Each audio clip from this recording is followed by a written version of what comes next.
Hello everybody, this is the Rabid Hedgehog, and this is going to be my ride and review of the 2017 Harley Davidson Street Rod motorcycle. 750 cc's and based somewhat on the street platform. Now, why I say somewhat is because this bike actually was designed to be kind of an all-new model. We'll go ahead and do a walk around on it. And the interesting thing is that they've changed a lot of things on this particular bike. In terms of what they've done is they have a shorter subframe, longer swing arm, and all but a couple of the frame components are shared with this motorcycle from the street platform. They have upgraded the engine. It's now called the 750 high output. This particular engine now is producing about 10% more power, so you're looking at a total of 68.4 horsepower versus about 55 for the other, and also 47.2 foot-pounds of torque and versus 44.5, which is what it had before. There's also been some other significant changes as well. As you can see on the front end, you have an inverted fork, which helps lower down that low sprung weight. Also, or the unsprung weight, excuse me. Also on the back, you have a longer shock with piggyback as well to help even out that ride. You do have more of a standard riding position on this particular motorcycle than you do on other Harley Davidsons. They actually made this one more of a true sport standard. You do sit a little bit more forward on it. They moved the fuel tank over and actually pushed it forward slightly. That way you do get that more forward riding position as well. And they also have the little bit further mounted back pegs as well. Now, this particular bike also has better lean angles when it comes to turning. This particular bike has a 37.3 degree lean angle to the right, 40.2 degree lean angle to the left. So a Harley that can hit the 40s once more, and the other one had 28.5. Other improvements as well are going to be the brakes. As you can see, that does have the double brakes on the front, so double disc brakes on the front. So they've updated quite a few things on this. Also the look of the bike as well. If you'll notice, this is kind of the bike that the street should have been the first time around. This is a first year bike for it, but they've already cleaned up a lot of the wires and everything, made it look a lot cleaner, and also improved on the fit and finish of the whole bike in general.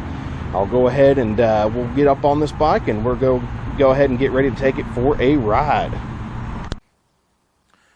Alright, climbing up on the bike. This bike is very similar to the other bikes in the Street family.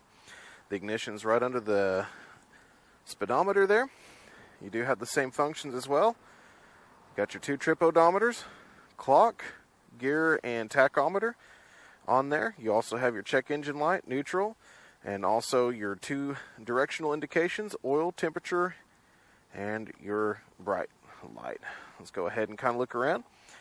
This side, you slide to turn on, and start.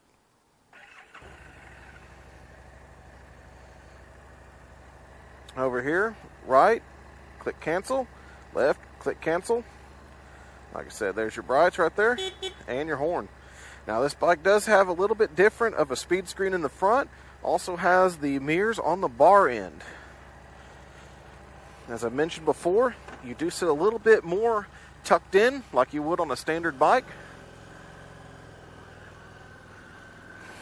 The pegs are a little bit further back as well. They even included a little pad on the exhaust, and that way basically it keeps your foot in a good spot for riding, and doesn't allow it to be burned or anything.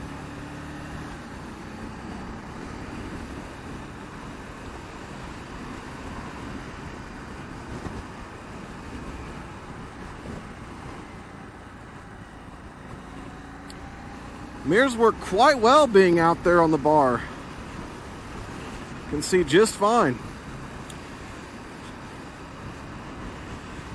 Now, in terms of the seat height, the original Street has a 28-inch seat height.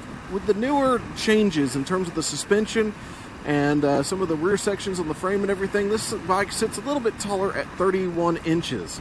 So it is a little taller, like I said, a little bit more sporting, and it's a bike that gets you that 40-degree lean angle once more toward the left, and pretty close to 40 degrees on your right side as well. Go ahead and get up to speed. It does have a 6-speed transmission. And it doesn't seem as notchy as the original street transmission. The first street transmission kind of had some issues when it came down to the way it rode. You would have some issues with it going into false neutrals, and it'd feel kind of a little bit skimpy, but this one has improved quite a bit.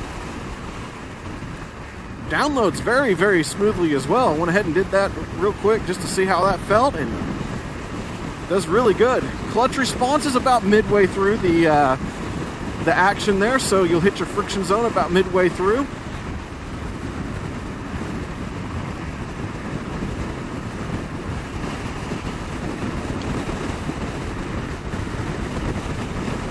In terms of the engine power, it's actually very good. This engine, like I said, does have a little bit more power as well. And I'm in 6th gear right now, just trying it out to see how it does on passing. And you will require probably a downshift in some circumstances, but it actually gets up in speed just fine within being in top gear. Go ahead and drop it down, that way I get a little bit more into its barrier and see what it does.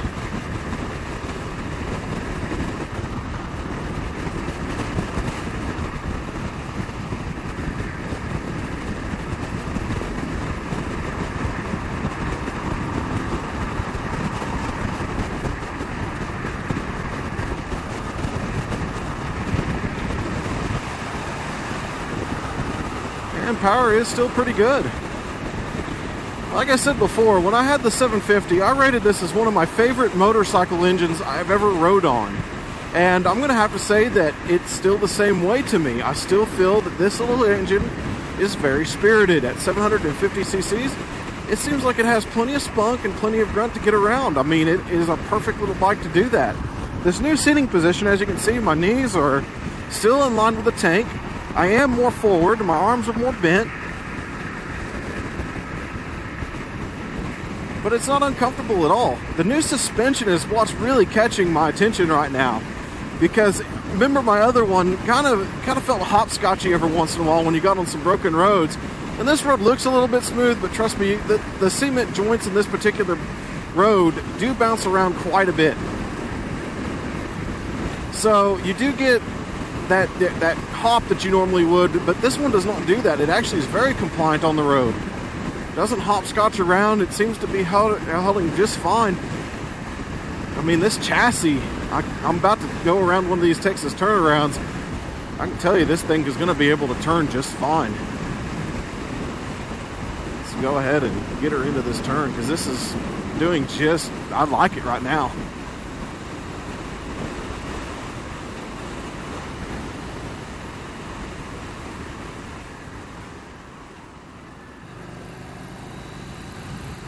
Oh, wow. Got to get used to this turning. New tires didn't have quite the traction I was expecting, but still, it does turn quite well. Got to get bent down here. Oh, wow.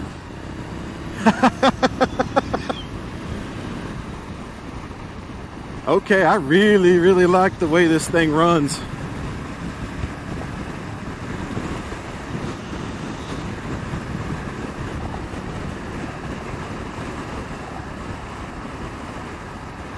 I'll go ahead and stay and kind of go off-road or off the main highway here and get some impressions going through some stop and go here.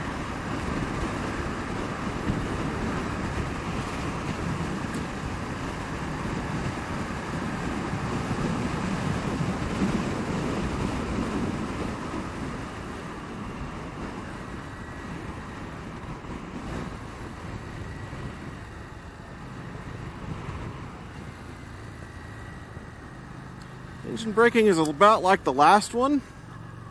It's adequate, but not going to completely stop you or get you down. It's there if you need it, basically, but not anything to write home about. Which, that's all right. A lot of people really don't use engine braking.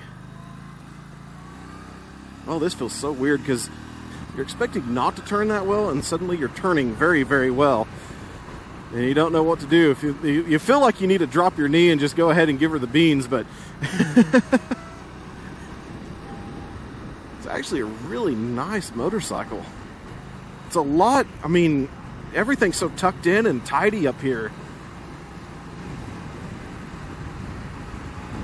The fact that you got this sport standard position, I mean, you can grip the tank and then use your hips to, this is just all hips, not even any input on the handlebar, just all hips. This thing wants to go somewhere.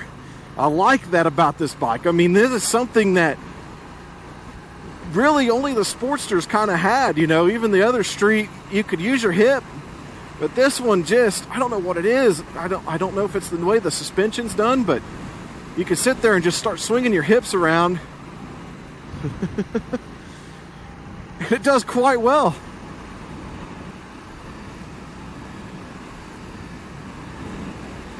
That's just all hips. I don't even really need to use my arms at all.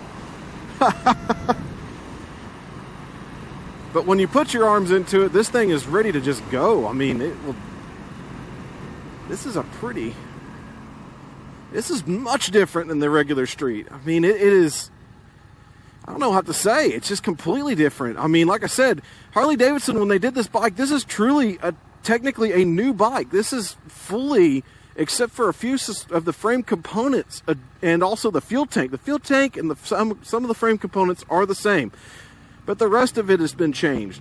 Like I said, you got a different rear section, you got a different swing arm, you got different other parts to this thing. So it is very, very much different from the original street that had come out back in 2014 as a 2015 model.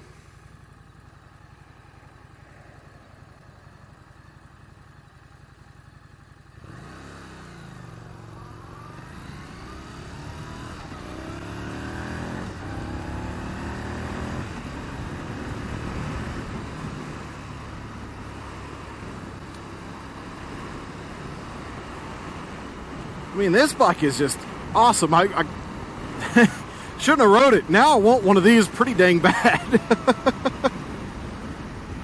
Now, when it comes down to some of the other components that are slightly different, this bike also weighs 516 pounds in full running order. The other bike itself, the other street, is around 489 pounds. So there is a bit of a weight difference. But the thing is, I mean, with the slight power bump and the way this chassis is sprung and designed, this thing does not feel any heavier. In fact, I honestly think it feels a little bit lighter, because the way it's able to go around turns and maneuver, it's just that much better, because you have much more lean angle. You have almost 20 more degree of lean angle into the turns than you did on the original, and you could tell. I mean, the way you're just sitting up. Brakes are great on this bike. I mean, much better than what they were before.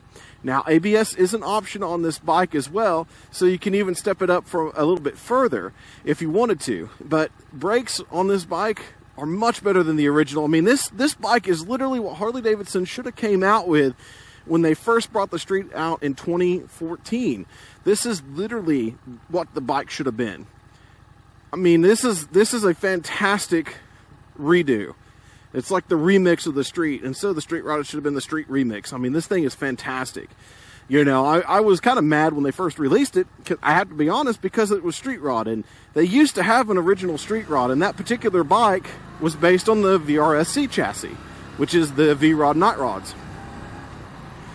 And when they first started releasing it with that name, I was like, oh, come on. They've already had that. I'm doing this on purpose just to show there's no break in my voice or anything from those bumps.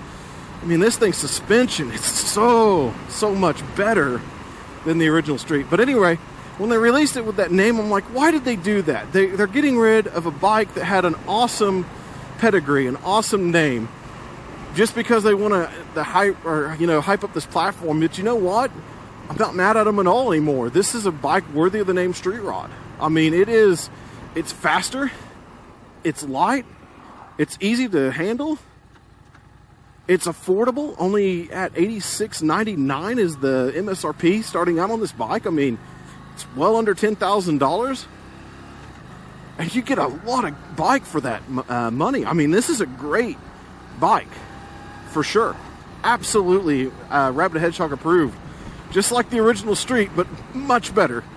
Much better. At any rate, this is the Rabid Hedgehog, and if you have any questions about the 2017 Street Rod, please leave them out in the comments below. I will post all the specifications in the description below. That way you guys can check out the MSRP, the weight specs, and everything like that as well. At any rate, keep the shiny side up, folks. Have a good one.